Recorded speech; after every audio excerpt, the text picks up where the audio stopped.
¿Se ve bien las diapositivas?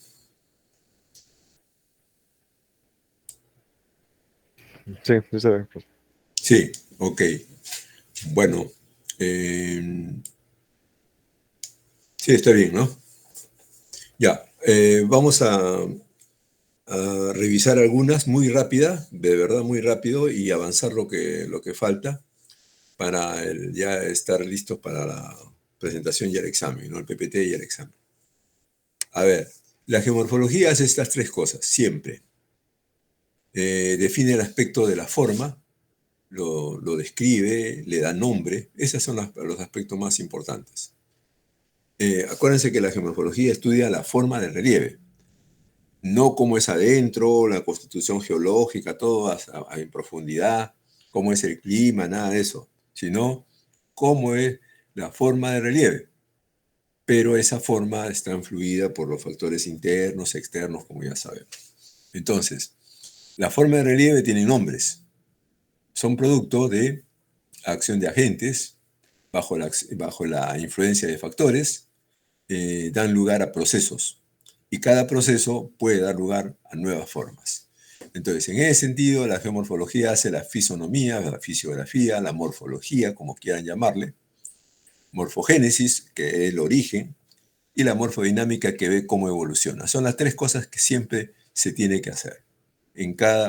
Imagínense parando en el campo, en cualquier lugar que pongan ustedes a mirar, o incluso en una imagen de satélite, una foto aérea, son las tres cosas que tienen que hacerse cuando se hace geomorfología, que estudia relieve.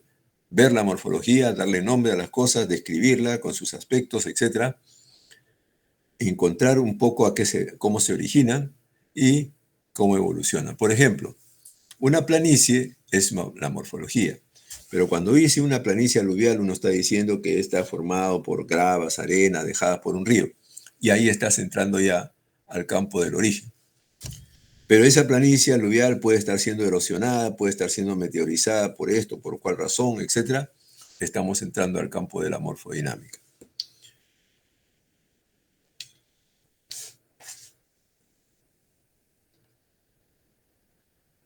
La metodología en geomorfología es la misma de la geografía física, es decir, la geomorfología podría ser considerada un punto de vista más de la geografía física, y como la geografía física es una ciencia natural, ciencia de la Tierra, y la geomorfología igual, más especializada todavía, entonces, y están dentro del campo de las ciencias naturales, entonces los métodos son de las ciencias naturales. No hay otra. Se tiene que trabajar de esa manera, identificando las cosas en el terreno, claro que llevando a experimentación, análisis de laboratorio, a modelización, etcétera, pero con la base de observaciones en el propio terreno,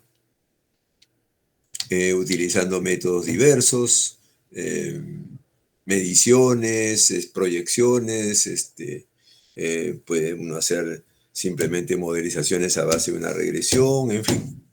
Eso es la metodología propia de la disciplina, considerando siempre la escala y el objetivo para qué se hace. O sea, un estudio muy pequeñito, por ejemplo acá, estas casas que ustedes ven acá se ve muy pequeñito.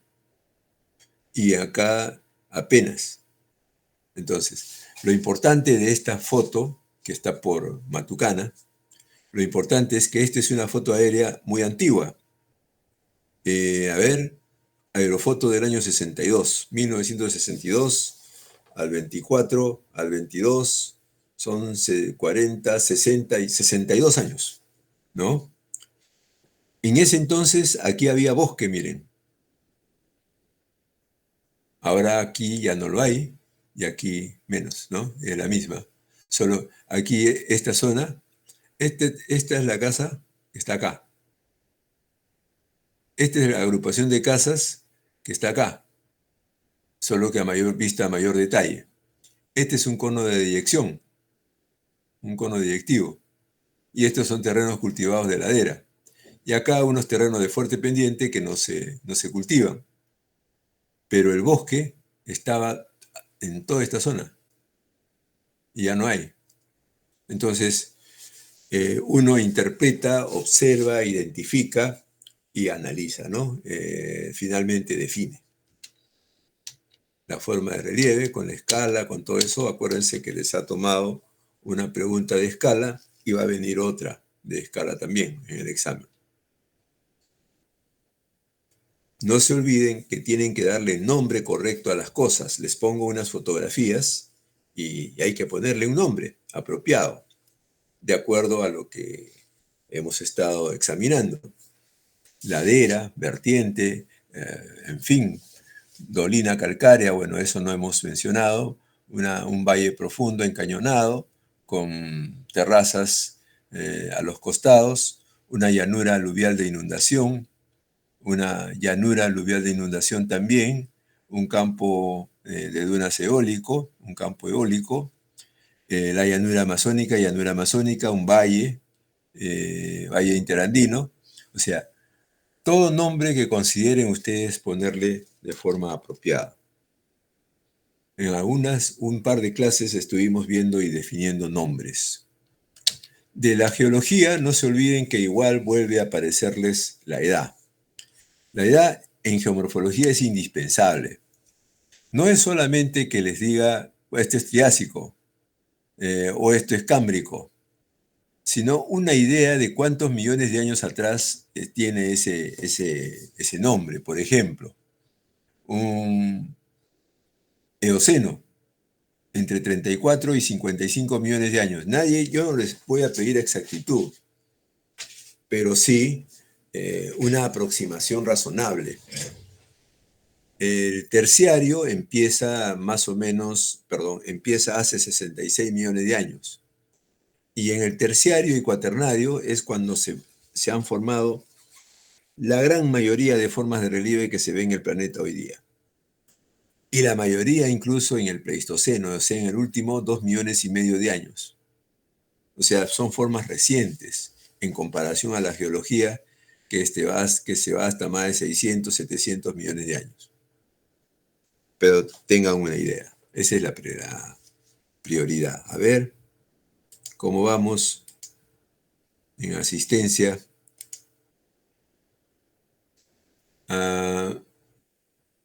Brian, Brisa, Edgar, Johan, Melissa, Milagros, Rocío, Sergio, Víctor y Samira. 10 alumnos. Bueno, seguiremos.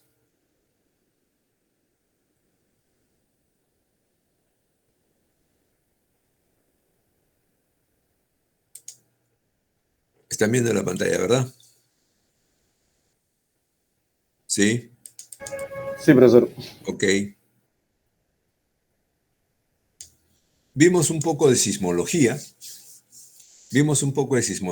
Y de esto deben recordarse lo siguiente. Una vez que se produce una ruptura interna, se producen ondas de diferente sentido y velocidad. Las ondas P inmediatamente van avanzando en sentido hacia adelante y producen una especie de acordeón, de tremendo resorte que se va hundiendo y expandiendo, juntando y expandiendo, ¿no? Ese es el tipo de avance de esta onda. Mientras que la onda S, las dos son internas, mientras que la onda S hace un transversal, hace un movimiento transversal al sentido de la P. Si la P va hacia adelante, la S va hacia los costados. Y cuando llega a la superficie, esas ondas se transforman en otras ondas, onda L y onda R. Y el conjunto de ondas produce toda una serie de deformaciones en la superficie, sobre todo las superficiales, o sea, la L y la R. Ahora, una vez que ya sabemos eso, recordemos que la onda sísmica es más, se acelera mucho más en materiales finos y sueltos, mientras que la aceleración en materiales rocosos compactos es muy corta, muy breve. Vean acá, en un periodo en segundos, la aceleración que se produce en diferentes materiales. En el rocoso, por ejemplo, Bien rápido sube, pero inmediatamente disminuye la aceleración. ¿Por qué? Eso hace que, porque el material es muy rígido, eso hace que incluso una vivienda, una edificación que esté en roca dura, resulte teniendo el mismo sismo con menor tiempo de duración. Mientras que uno está en material blando, suelto, la onda sísmica se acelera pero por más tiempo, resultando mucho más dañina. Eso nos recuerda que, hablando de suelos, los suelos se dividen en dos grandes grupos, en los suelos gruesos o granulares y en los suelos finos o cohesivos. Y cuando tienen los suelos finos o cohesivos, aquí hay varias propiedades geotécnicas muy importantes y también geomorfológicas. Por ejemplo, empiezan a ser suelos plásticos, suelos que pueden terminar convirtiéndose en flujos más o menos líquidos, porque absorben el agua, la retienen el agua, mientras que el suelo granular no, simplemente lo deja pasar, ¿no? Entonces, acuérdense de esa identificación, una leída a las características de cada suelo no está de más, y eso es indispensable, conocer bien lo que es grava, arena, limo y arcilla. Aquí no se equivoquen. Esto directamente les va a venir. Grava, arena, limo, arcilla. Así que, de una vez, ¿no? Una vez en los continentes están formados por 4 grandes elementos. Los escudos, que no son otra cosa que el cial, la parte de abajo que está encima, la parte de abajo del planeta, de la corteza, pero que en los escudos está apareciendo directamente, es la roca intrusiva, estable, por mucho tiempo estos escudos vienen desde el Paleozoico, a veces del Precámbrico, y ahí están. En el caso del escudo australiano, aquí estas rocas están más de 2.500 millones de años. Mientras que las cordilleras son relieves plegados mucho más complicados y por lo tanto más variados, ¿no? Más heterogéneos. Entre ambos se tienen los grandes huecos como esto, las grandes cuencas amazónicas, cuencas costeras, cuencas del Titicaca, etc. Todas son cuencas que se rellenan de sedimentos. Y por otro lado, en algunos lugares del continente, como en la parte sur del Perú, aquí no se nota por un tema de escala, en la parte sur del Perú se han producido rupturas que comunican el exterior con el interior y por ahí ha salido magma, pero magma volcánico, magma que consolida, se vuelve piedra mucho más rápido, a diferencia de la roca intrusiva. Entonces, esos 4 grandes elementos están, ¿no? Los zócalos, escudos, cratones, como se llama esto, las cuencas sedimentarias, las mesetas de lava volcánica y las cordilleras recientes. Las guirnaldas insulares no vale la pena mencionarlas. Hay teorías acerca de que son nuevas cordilleras en formación, en fin. Son arcos de islas, ¿no? Pero no propiamente parte de los continentes. En la parte peruana, ya más en detalle, la llanura amazónica, la cordillera costanera, muy antigua la cordillera costanera del Precámbrico, la depresión costera, entre la cordillera costanera que se ha hundido acá, se ha hundido en el centro, reaparece aquí, aquí es continua, y se hunde en toda esta zona y reaparece acá, en el norte en Piura, y continúa de forma discontinua. Y en el número 2, las depresiones costeras, número 3, cordillera occidental, la cordillera andina que vimos acá.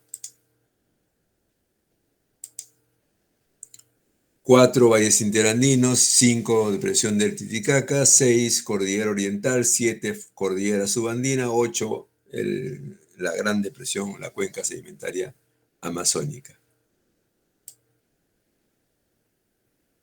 Si aumentan el detalle, van a empezar a ver las cosas con mayor precisión, simplemente, ¿no? Ahí donde antes no había meseta volcánica, aparece una meseta volcánica, etcétera. De pequeña dimensión, porque uno está ampliando el nivel de detalle. Es necesario que se recuerden la simbología de las rocas. Las aspas son rocas intrusivas, las vechicas son rocas volcánicas, las dos son las magmáticas, los ladrillos son las calizas, las rayitas discontinuas son las arcillas o lutitas, y los puntos son las areniscas o arenas. Arenas cuando están, por ejemplo, muy por encima y ya están sueltas, como en la playa, como el desierto que nosotros podemos ver. Pero al fondo, bajo grandes profundidades y todo el peso de encima, estas arenas se vuelven rocas duras llamadas areniscas. Así que la simbología se tiene que acordar. Vechicas para roca volcánica, y estas líneas como pequeñas letras S invertidas o horizontalizadas se llaman esquistos y son rocas metamórficas. En toda esa sección es la parte que está dibujada como roca metamórfica. También hemos hablado de los minerales más abundantes, y los minerales más abundantes son el cuarzo, los dos tipos de feldespato ortosa o ortoclasa y feldespato plagioclasa. La ortosa con potasio, perdón un ratito, la ortosa con potasio y las plagioclasas, el feldespato plagioclasa, con sodio, calcio o eh,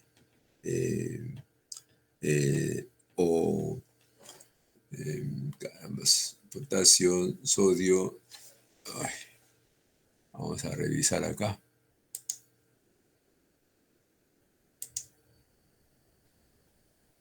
Calcio.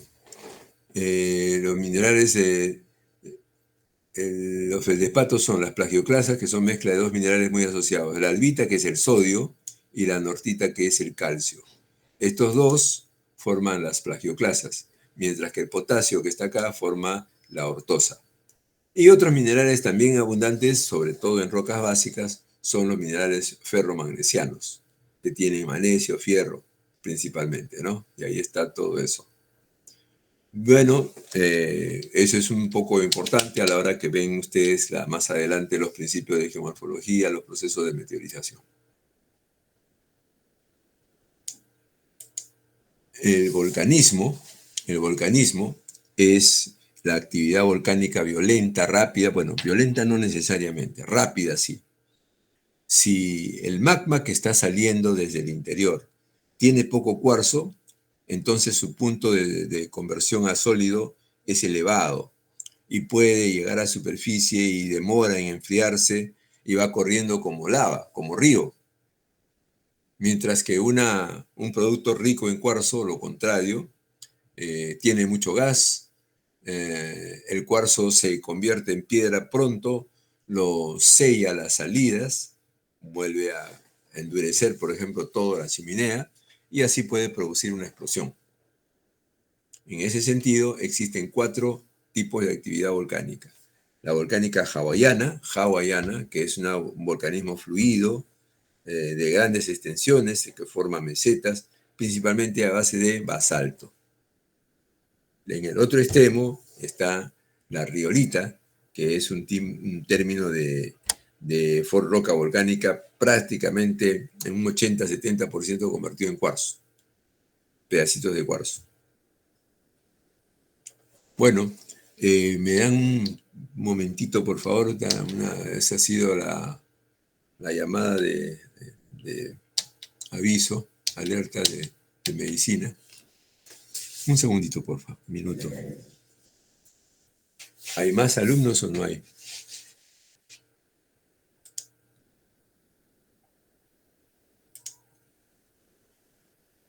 No, sigue lo mismo, 10.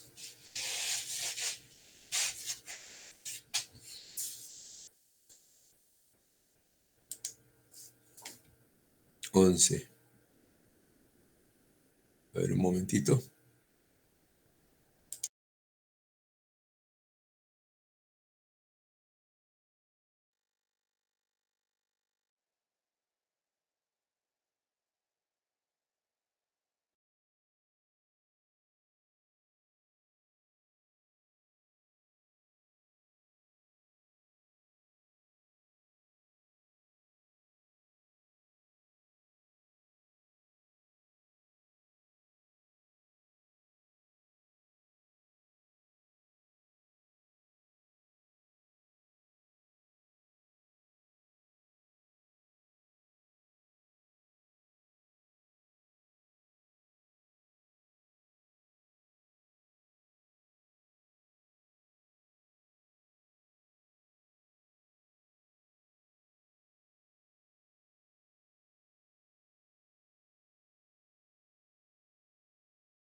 Esta es la imagen.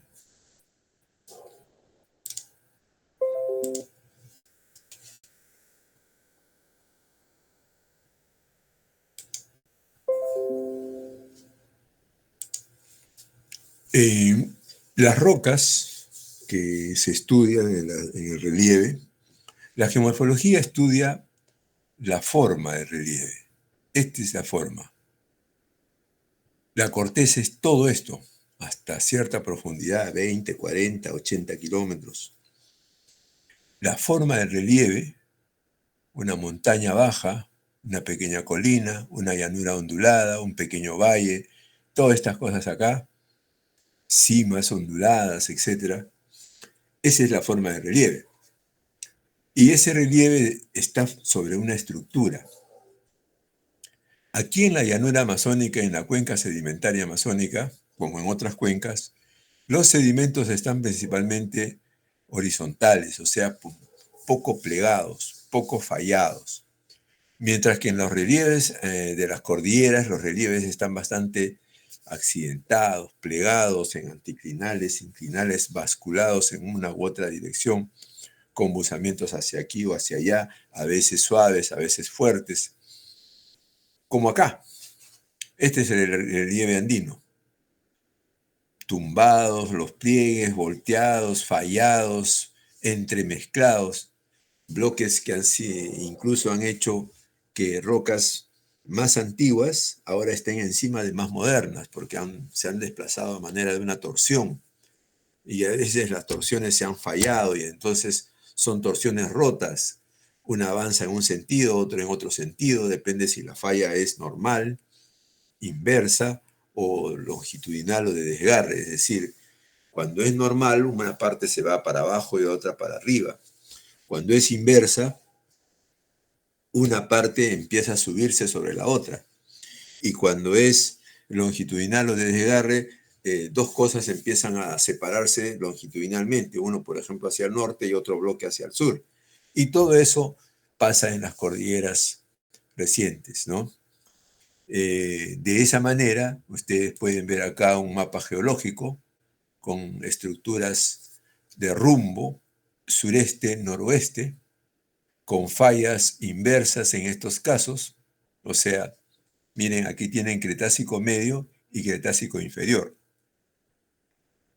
El Cretácico medio es más reciente que el Cretácico inferior y el Cretácico medio, el Cretácico inferior está montando, empezando a subir sobre el Cretácico medio.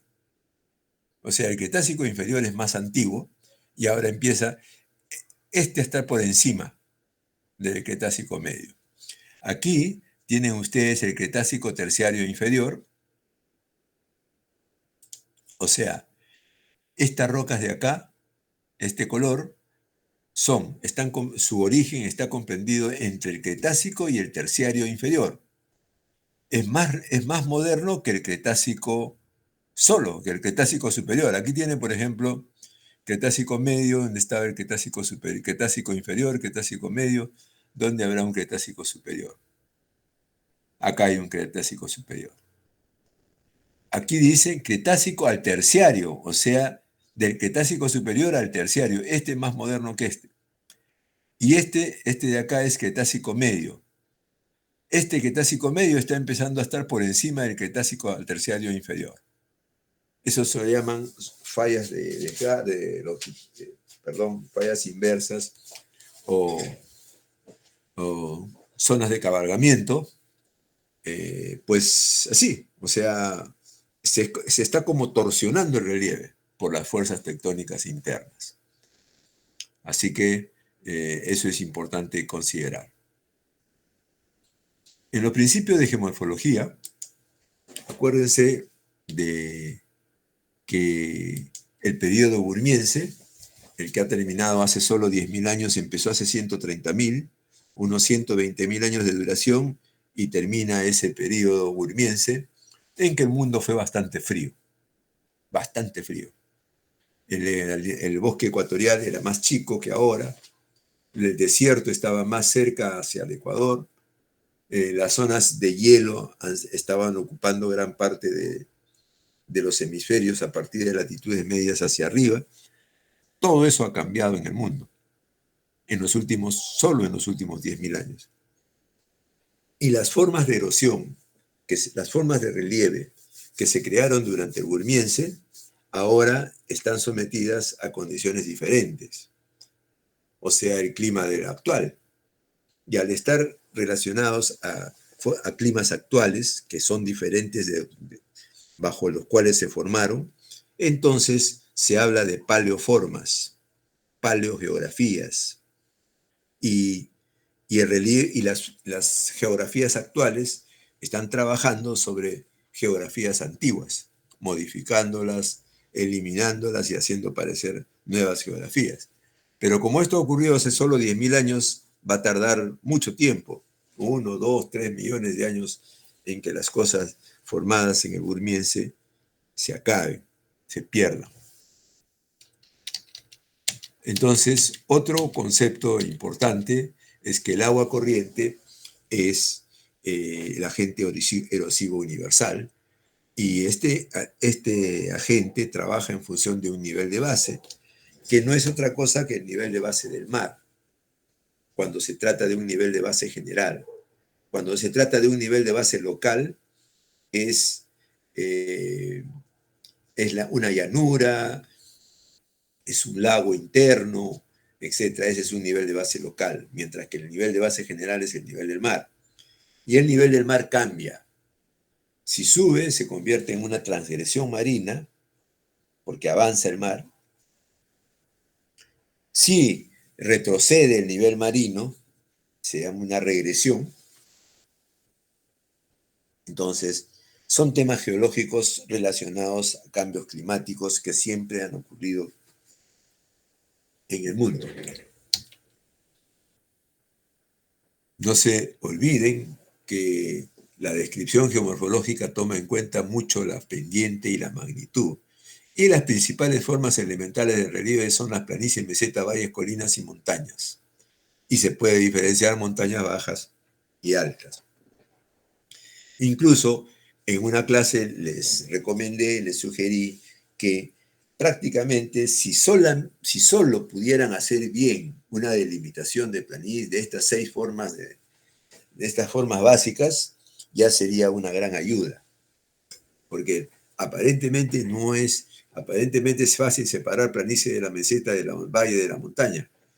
Pero a la hora de entrar en problemas, de empezar a cartografiar, se van a ver que hay una cantidad de problemas que se debieran resolver. Entramos a la meteorización. La meteorización es de 2 tipos, física y química. Física solamente produce fragmentos. Las rocas sanas del interior terminan fragmentándose. Y la química produce alteritas, o sea, estas rocas terminan convirtiéndose en suelos muy distintos, de mineralogía completamente distinta a la mineralogía original. Lo que quiero decir es que estos fragmentos, por ejemplo, pueden ser de andesita, y abajo está la roca sana, que es también andesita. La misma andesita se ha roto en miles de pedazos y no se ha transformado, solamente se ha fragmentado. Mientras que acá esto puede venir de una roca intrusiva, volcánica, arenisca, caliza, lo que fuere, y cuando uno saca un pedazo de esta tierra, no tiene nada que ver con la roca que le dio origen. A eso se le llama meteorización química, y a la otra meteorización física. Las dos, por supuesto, colaboran, pero la meteorización física actúa sobre todo en los climas secos y fríos. Fríos porque el hielo y el calentamiento, enfriamiento, calentamiento, enfriamiento, puede terminar fragmentando las rocas, y como no hay agua, no hay mucha disolución, no hay hidrólisis, no hay otros procesos que hagan que estos fragmentos se conviertan en tierra arcillosa. Aquí estamos en la selva de Iquitos, donde el suelo es rojo, debajo de una pequeña capita negra oscura, que es la que da el humus de esta cobertura vegetal. Entonces, ahí hay una transformación que se debe sobre todo a la hidrólisis.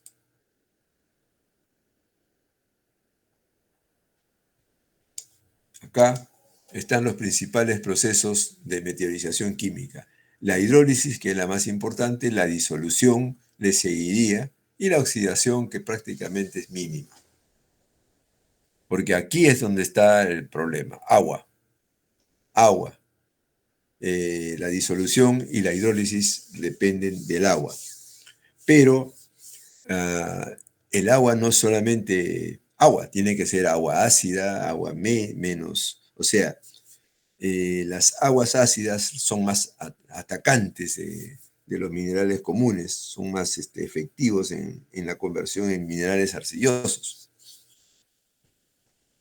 Y los factores de la erosión, que son la pendiente, a mayor pendiente, ¿qué va a suceder? El agua corre muy rápido, no infiltra mucho y no evapora mucho. Por lo tanto, no tiene mucho tiempo para modificar el relieve. En una pendiente moderada, digamos que la parte que evapora, la parte que filtra y la parte que escurre tienen más o menos la misma velocidad, la misma intensidad. Entonces, según eso, va a haber mayor o menor meteorización. Por ejemplo, en A, la pendiente es casi plana, escurre muy poquito y filtra bastante. ¿Por qué filtraría bastante? Pues porque el agua está corriendo muy lentamente, mientras acá filtra muy poquito y corre un montón. ¿Por qué? Porque el agua está precisamente en una pendiente muy pronunciada que la va a hacer correr en casi toda su totalidad, y por lo tanto filtra muy poco. La topografía, las rocas.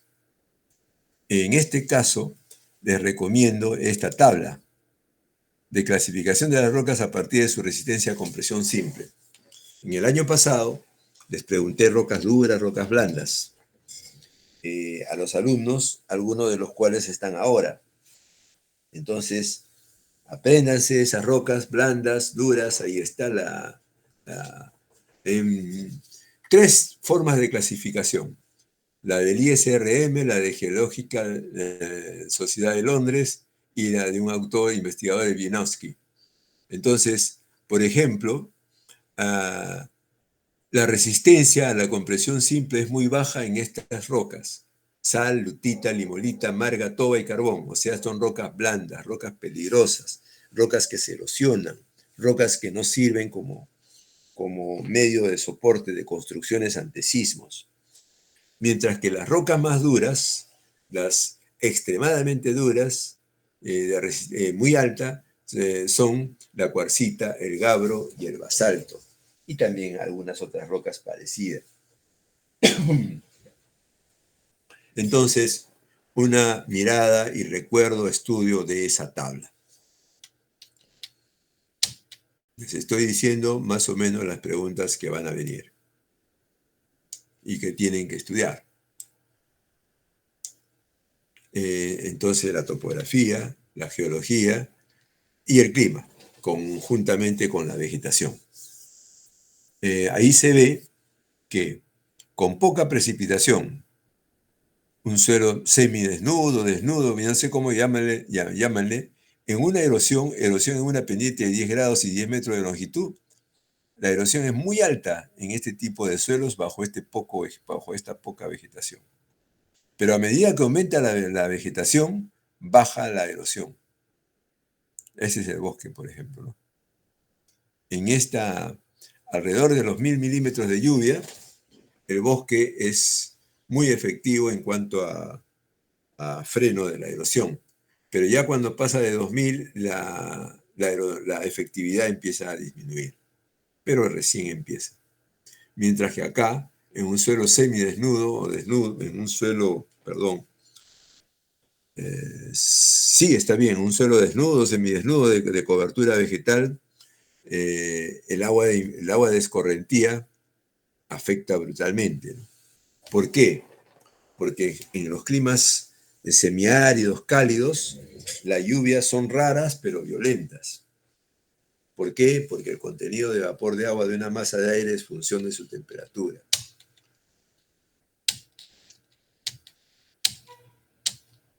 Vimos bastante sobre ¿cómo les diría? Sobre las cuencas hidrográficas, forma de cuencas, cantidad de cauces. Todas esas cosas van a ser resultado de la relación carga-caudal que tiene cada corriente de agua. Para eso, esta curva, por ejemplo, relaciona dos sectores. Uno que tiene vegetación que cubre bastante el suelo, mientras que la otra es un terreno que casi sin vegetación y ha llovido. En el caso del terreno sin vegetación, línea discontinua, el caudal aumenta bruscamente y bastante, pero ahí mismo empieza a bajar.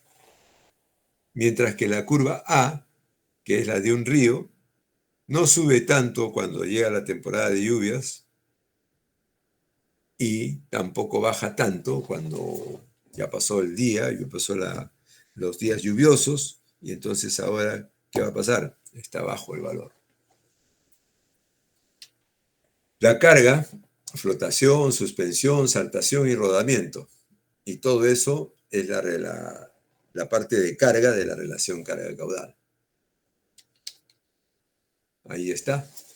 La velocidad de la corriente es máxima en el centro hasta que se desplaza de esta velocidad hacia una de las orillas. Este es, por ejemplo, un río. A ver, un río cortado acá en lo que le llaman sección mojada, tiene menor profundidad en los bordes, mayor profundidad en el centro. Pero como esta línea de máxima velocidad no siempre se mantiene al centro porque se encuentra con obstáculos, etc., el río empieza a desarrollar sinuosidades. Eso lo vimos también. Y también vimos que estos ríos con muchos brazos, etc., se deben a la relación carga-caudal negativa. ¿Cuántos alumnos hay? 11. Es muy pobre la participación, no. ¿Cuántos son alumnos? Algo de 18, ¿no, Rocío? ¿Rocío está? Ah, sí, perdón. 18. Bueno, no está del todo mal tampoco. Yo estaba pensando en números como en geografía física, que son 50. No, no está tan mal la asistencia. Rocío, después, por favor, si pudieras, mañana, conseguir una hoja y que lo firmen los alumnos como asistencia. ¿Ok? Ya, muy bien, gracias. Bueno, entonces seguimos. Eso es la dinámica fluvial. Hemos visto por qué un río tiene mucha carga, por qué tiene poca carga en relación a su caudal, etc. Eso está también en su PPT, en la parte literal de los PPTs, donde se les explica todo eso. Eso tienen que revisar.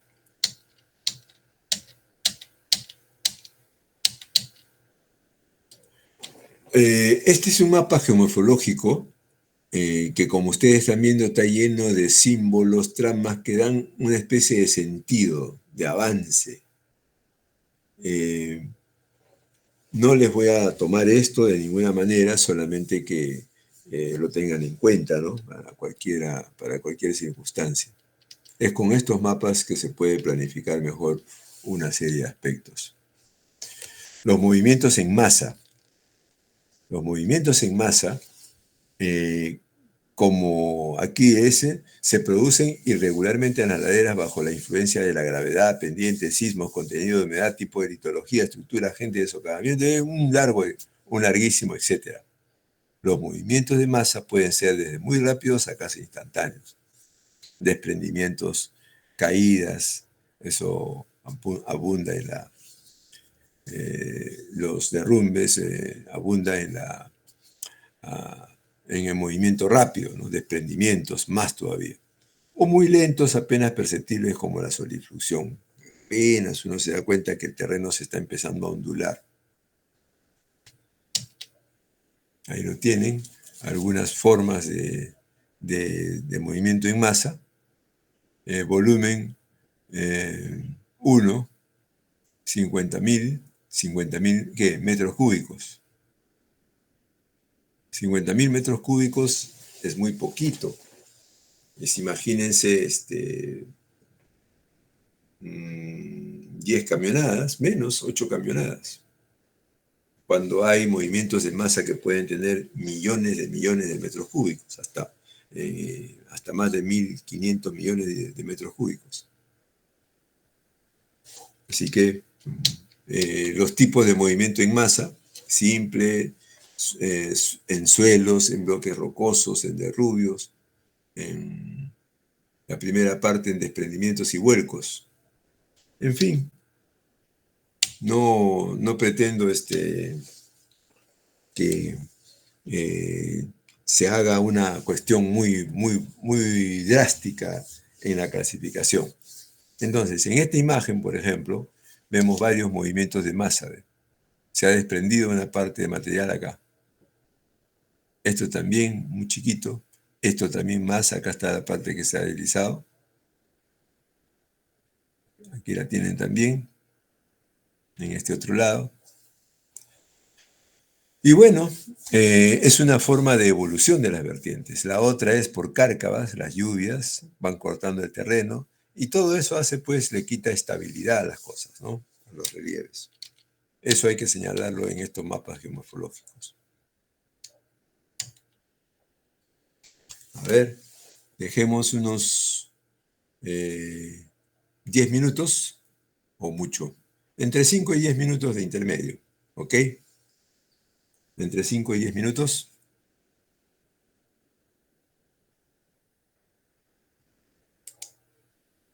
Me imagino que está bien.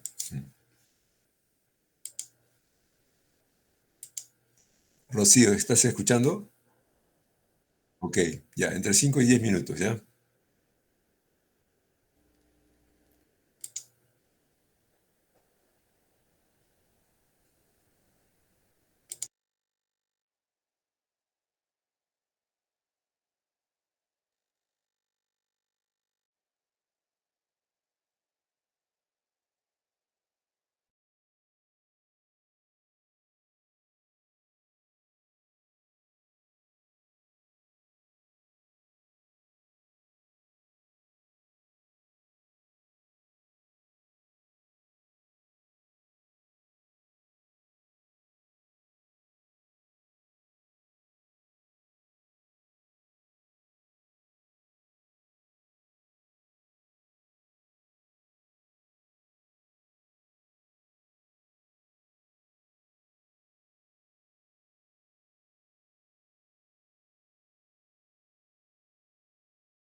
De cuando en cuando se producen otra vez lo mismo, zanjas de cárcavas, etc.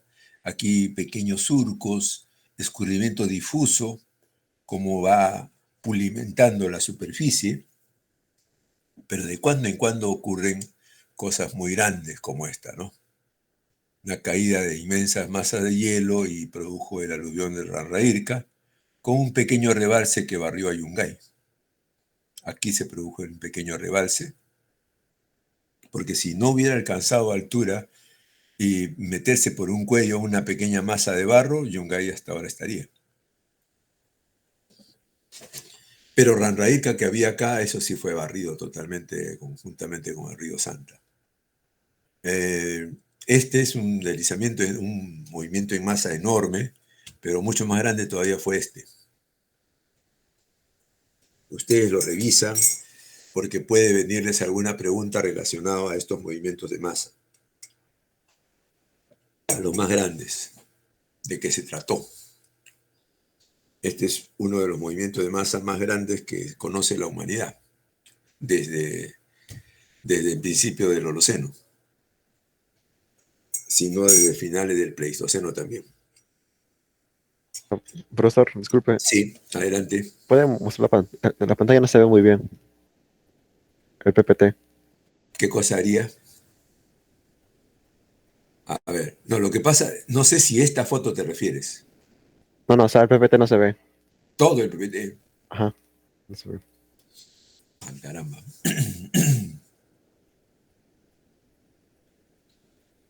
Modo presentación no va a cambiar mucho. ¿Cambió algo? Nada. No, no, Ah, no, todavía no. ¿qué ha pasado entonces? ¿Pero antes estaba viendo bien o no? Sí, antes sí, pero ahorita no. A ver, entonces, ¿qué puedo hacer? ¿Una especie de reiniciada? ¿Cierro el PPT y lo vuelvo a cargar? ¿Algo así? No, no, creo que compartir pantalla. ¿Perdón? Compartir pantalla. Compartir pantalla. Ah, que no está... No, solo te comparte la pantalla nomás del Meet, no del PPT.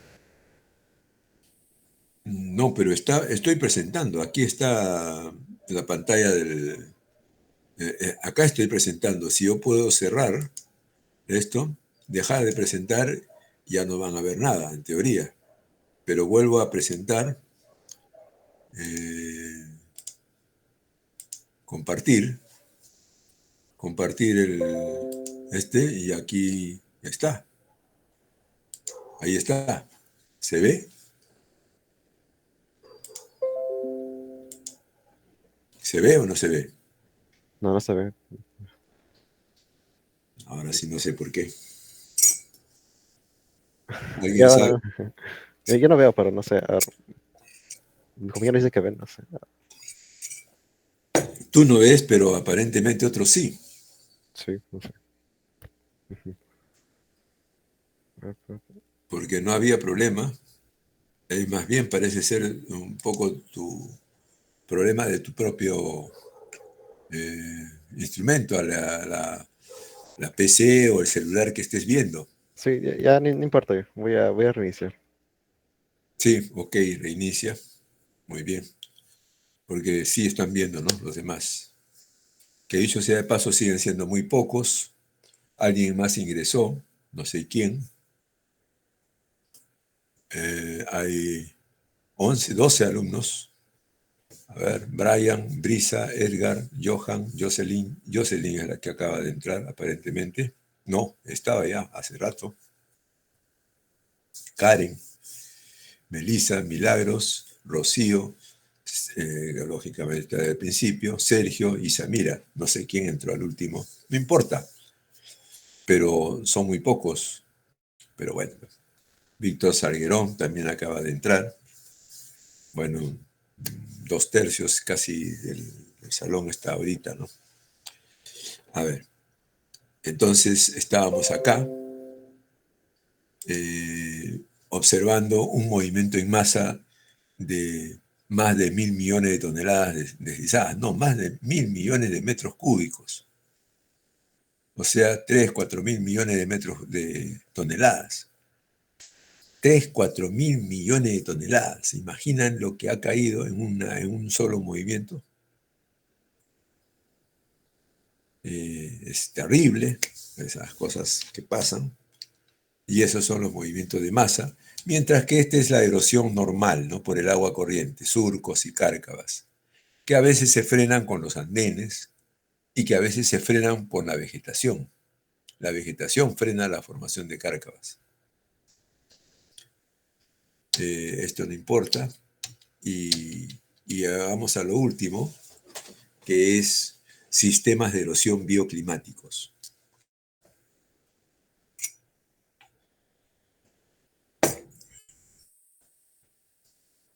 Sistemas de regiones frías. O sea, las regiones frías tienen mucho que ver con el hielo. Y el hielo es un agente de erosión diferente del agua corriente de los otros. Entonces, hay dos tipos de medios fríos, medios de hielo. el medio glaciar y el medio periglaciar. Un medio glaciar es una zona siempre cubierta por hielo. Ese hielo de alguna forma se mueve, cedido por la gravedad, va cayendo, va deslizándose poco a poco, y ese movimiento de las masas de hielo, que pesa millones de toneladas o miles de toneladas, dependiendo de la magnitud del hielo, ese hielo genera un tipo de erosión particular. Da lugar a los valles glaciales, a los glaciares de circo y a los glaciares de piedemonte. Los medios periglaciares son, más bien, otras zonas donde no hay hielo. Por lo menos 1 hora, 2 horas, o 10 horas, o 20 horas, no hay hielo. Pero el resto del tiempo sí. A veces hay semanas que no hay hielo, y a veces hay semanas en que todo está congelado. Meses en que no hay hielo y meses en que hay todo hielo.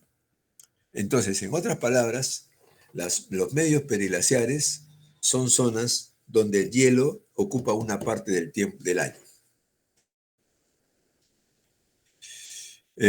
Hay medios periglaciares y glaciares de alta latitud, o sea, asociados a las zonas frías cercanas a las zonas subpolares, a las zonas de círculo polar, y los medios glaciares y periglaciares de montañas, o sea, no necesariamente cerca de los polos, sino montañas elevadas, como el caso de nuestros Andes. Eso nos da lugar a que haya sectores donde la temperatura de congelamiento es frecuente y se le llama medio periglaciar.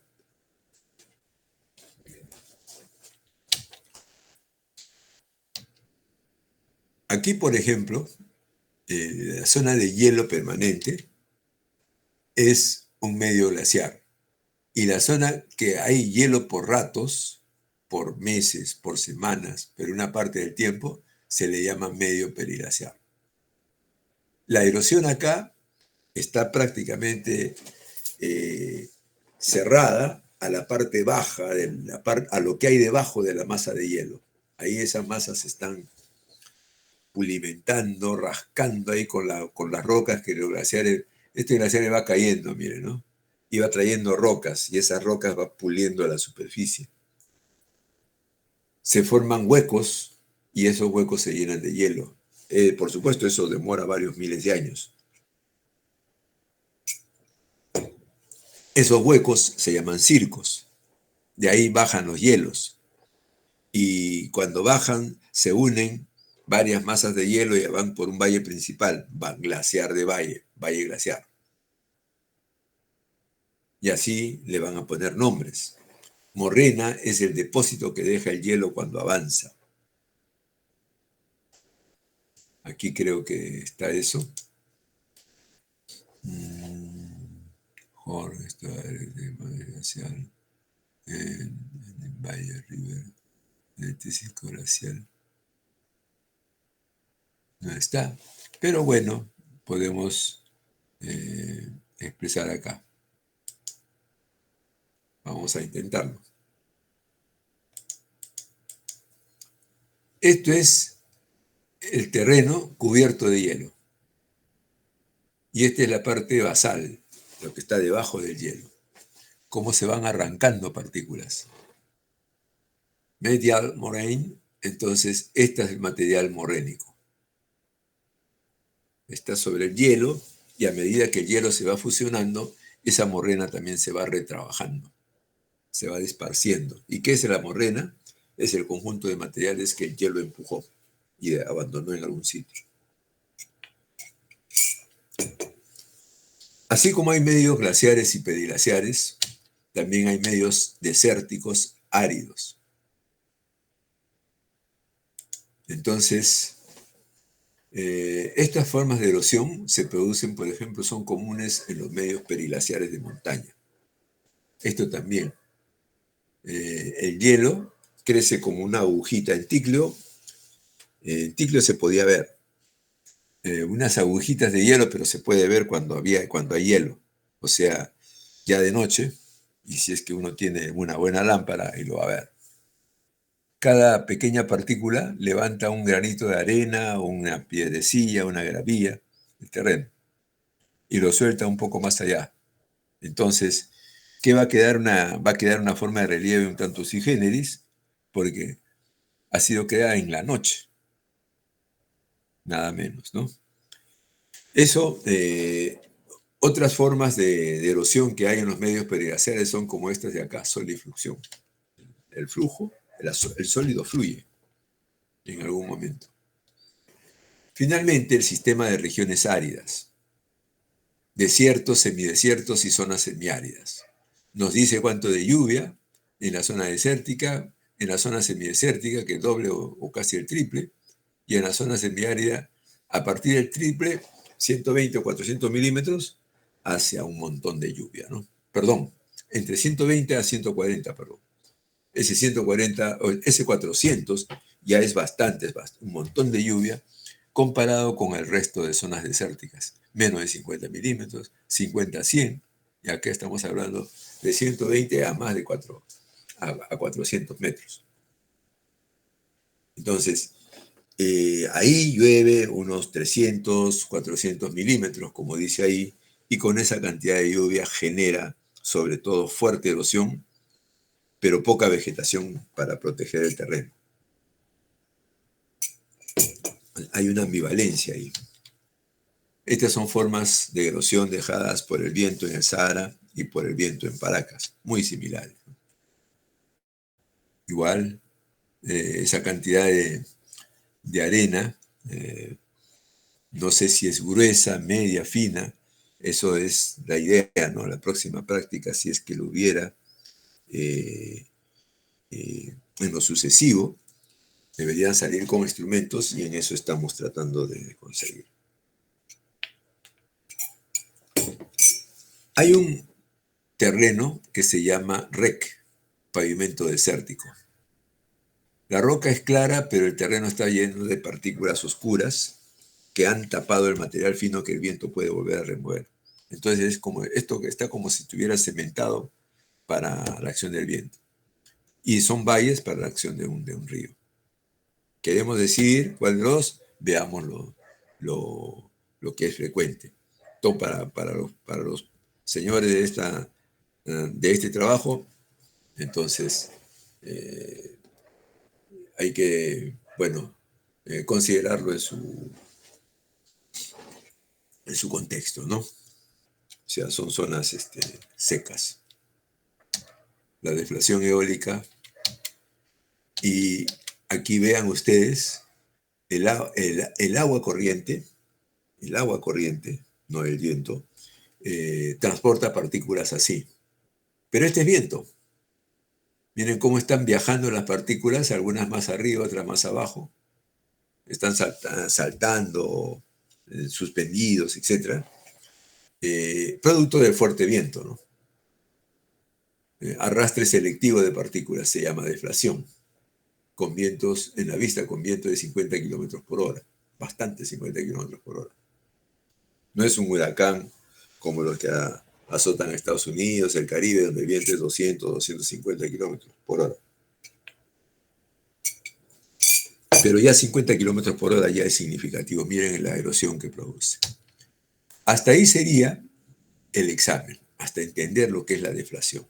Perdón, avanzan esto también ya. La deflación. Esto no, esto de acá no, sino solamente hasta acá. Esto de acá. Yo lo voy a arreglar. No es necesario, solamente estas dos no valen la pena. O sea, la 144 y 145, y en la 146 acaba la expresión, acaba la presentación para el examen. A ver, el próximo martes toca exposiciones, ¿verdad?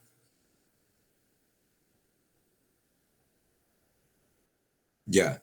Eran dos grupos de campo, si mal no recuerdo. No, de 3 de campo o uno de 2 de campo. 3 de campo, ok. Más uno de no campo. ¿Es así? ¿Uno? Ya, y quedamos en unas ciudades del país para que hagan su exposición. ¿Así sería? ¿Están de acuerdo? Me imagino que ya estará avanzado el trabajo, ¿no?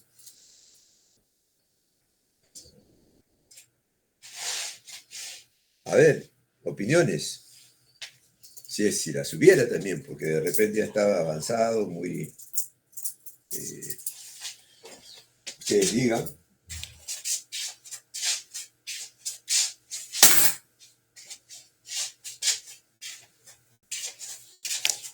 Quedamos entonces para exposición.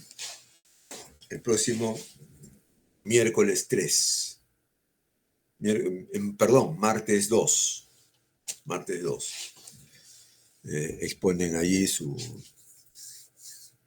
y el martes 9 el examen. ¿Listo, jóvenes? Repasen bien su PPT o hay alguna pregunta.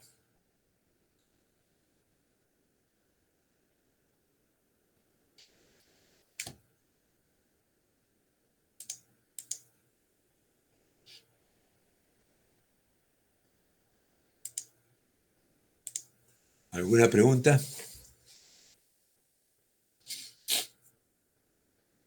Nada. Profesor, buenas noches. Disculpe, ¿en la presentación del trabajo solo va a ser la PPT o también? Sí, PPT nomás, PPT. Ah, ya.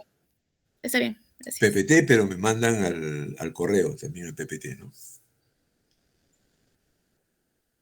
No tienen que hacer un informe, solamente el PPT.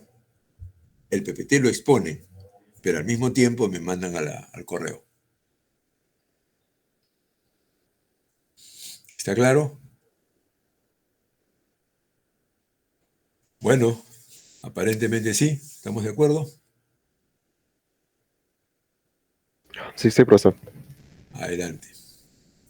Ok, listo, jóvenes. Hasta el próximo martes. ¿Les vaya bien? Bueno, que les vaya bien. Cerramos el kiosco.